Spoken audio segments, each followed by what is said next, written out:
Hello, I hope you're doing well. For this week's video, I decided to film a week in all of my accessory journals. Apart from my main planner, which is the Hobonichi Cousin, where I do all of my daily journaling, to-do lists, and work schedule, I also like to keep a bunch of other separate journals because I have a lot of interests and hobbies, and I need a journal for everything. Part of it is just because I think starting a notebook is also a hobby of mine, so I kind of need an excuse to use all of my notebooks and journals. Anyways, in this video, I will be featuring my Hobonichi Weeks, which is my health and fitness record keeper. Then I will share with you my Commonplace journal, which is where I write down some random notes about all sorts of subjects. And then I will share part of my recipe journal, my reading journal, and then lastly, my little sketchbook for my nephew. Yes, it is definitely excessive and time-consuming, but I don't use all of my journals every single week. Some seasons where I'm really busy with work, I won't have any time to read, so therefore I won't write in my reading journal. Other weeks I get this burst of motivation and I just write a lot in all of my journals. So yeah, this is just an example, and I'm starting off with the Hobonichi Weeks over here. This is again my health and fitness journal. So all of these clips are filmed throughout the week, and you can kind of see the spread coming together. So with my Hobonichi Weeks, because it is a record keeper and I write down the exercise, the weights that I do, and also the pace that I run after my workout, it is always done retroactively. So in this case, I actually started setting up my Hobonichi Weeks on a Tuesday. And then on the note pages at the top, I track my no spend, my skincare, and not going on my phone before bed. And for all three of those habits, you kind of have to tick it off the day after. So yeah, it wasn't really my intention, but everything about my Hobonichi Weeks, I kind of have to fill out the day after. And then at the very bottom of my note pages, that is where I write down the things that are on sale at the grocery store, not necessarily what I for sure intend on buying, but just things that interest me. With my Hobonichi Weeks, I prefer to use my Energel Clena gel pen. I don't know why, I just don't like my fountain pens in my Hobonichi Weeks. I know other people use it, but again, just for me, I don't know why, I feel like gel pens feel a little better. Sandwiched in between the habits and the groceries, that is where I kind of write down some free ideas, usually about my health, physical, mental, things about my eating, things about working out, stuff like that.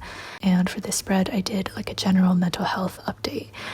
And then I also kind of messed up. So the thing about retroactively filling out these spreads is that sometimes I do get confused, especially if I'm filling out 2 to 3 days at a time. Sometimes I will feel like this happened yesterday, but it was actually 2 days ago. So that's kind of what happened here. On Thursday, I just had a really off day, so I wanted to put down this down days emoji sticker, but I accidentally put it down on Friday, but that's totally fine. I just kind of moved it up. So yes, that was a week in my Hobonichi Weeks, and overall, it is a pretty low maintenance planner. Okay, moving on to this notebook, which is the Commonplace journal, and I'm using the Leuchtturm B6 size, and I have it obviously in dot grid. For the margins, I just use a pencil and a ruler to draw the margins. I don't really know if this is actually a Commonplace journal. I honestly just started it as a notebook, and people told me that it was basically a Commonplace, so now I call it a Commonplace journal. But anyways, this is where I just jot down notes about articles that I read, things that I look into, random ideas that I have, etc. And there is absolutely no organization to this. It is just a continuous notebook, and I separate the topics firstly by the title. I just write it in the margin, and then secondly, I switch colors whenever I move on to the next article. So towards the beginning of this week, I was reading an article called the effect of minimum wage on prices. And this was like a research article. For reading research papers and articles, I usually do a read through and I highlight anything that I find interesting. And then I will go back in and either type up some notes or do some further research, and then I write it in my notebook. I really want to keep this notebook simple, so to avoid things getting too complicated, I limit myself to just 2 colors for each article. So in this case, I was mainly writing with like this golden yellow color, and then if I want to make something stand out, like for example, transmission mechanism, I get to use a second accent color, and this is usually like something that's more contrasting. Sometimes if I'm feeling super wild, I will bring in a third color, but that's usually if like I am drawing a diagram and I need to differentiate between 3 different things. And then just being honest, I don't write in my Commonplace journal very often, but for this particular week, towards the end of the week, I read something else about the bullwhip effect, and I thought it was interesting, so I put it in the Commonplace journal, and you can see that I switched colors. I didn't intend for both of these things to be about economics, but here we are. I think I'll just say, like, if you read closely some of the grammar, the abbreviations, it might not make sense, and that is just how it is. Sometimes, like, I do get a little bit self-conscious knowing that my writing is being like broadcasted online, but at the end of the day, this is just like me taking notes for myself and in a way that I understand. Okay, next up is my recipe journal, which I don't feature very often on this channel, but I have recently gotten back into trying new recipes again, and I made some really good recipes recently, so I wanted to add them to my recipe journal. And they were both from Cafe Haley, which is someone who I'm obsessed with recently. I find her recipes to be obviously good tasting, but very unique and sophisticated. However, she doesn't use like super obscure ingredients that you would never find at a regular grocery store or you would use once and never again. So yeah, that's why I've been loving her recipes. Anyways, this first recipe is her sticky cherry chicken thighs, and these were, oh my gosh, so good.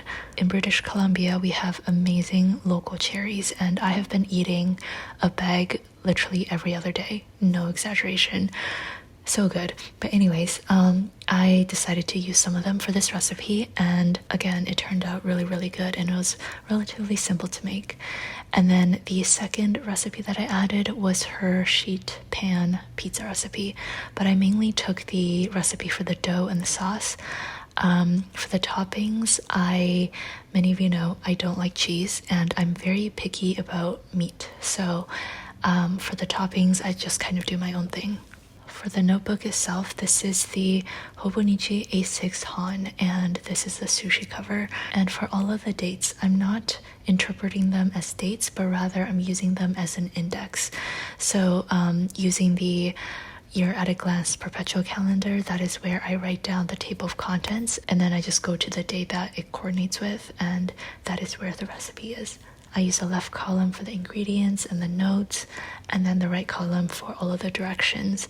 And I find this space to be pretty decent. For my recipes, I write it for myself to understand, so I omit a lot of obvious things. I do a lot of contractions, and I think for that reason, this amount of space is sufficient for me. So yes, I think it's pretty obvious I don't use this recipe journal every day or every week even. I go through months where I don't try a single new recipe, so it generally doesn't add too much time to my week. Okay, next up is my reading journal, which I do tend to use every week.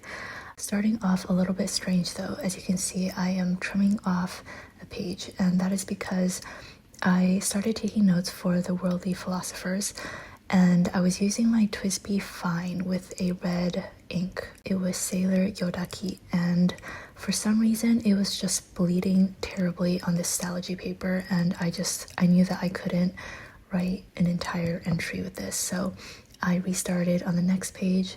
I instead used TWSBI Extra Fine with the Robert Oster Coffee Monster ink.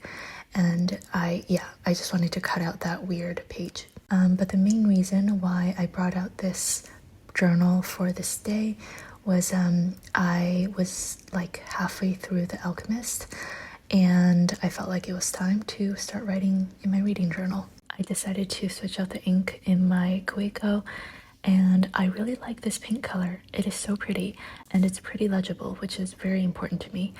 But yeah, I left one page for The Alchemist, but I feel like I'm gonna end up having a lot more thoughts, and I'm probably gonna run out of space, but that's okay. I do have a dedicated video to my reading journal, so I won't go too into depth, but I typically write down quotations, my own opinions, predictions, things that it reminds me of, personal connections, things like that.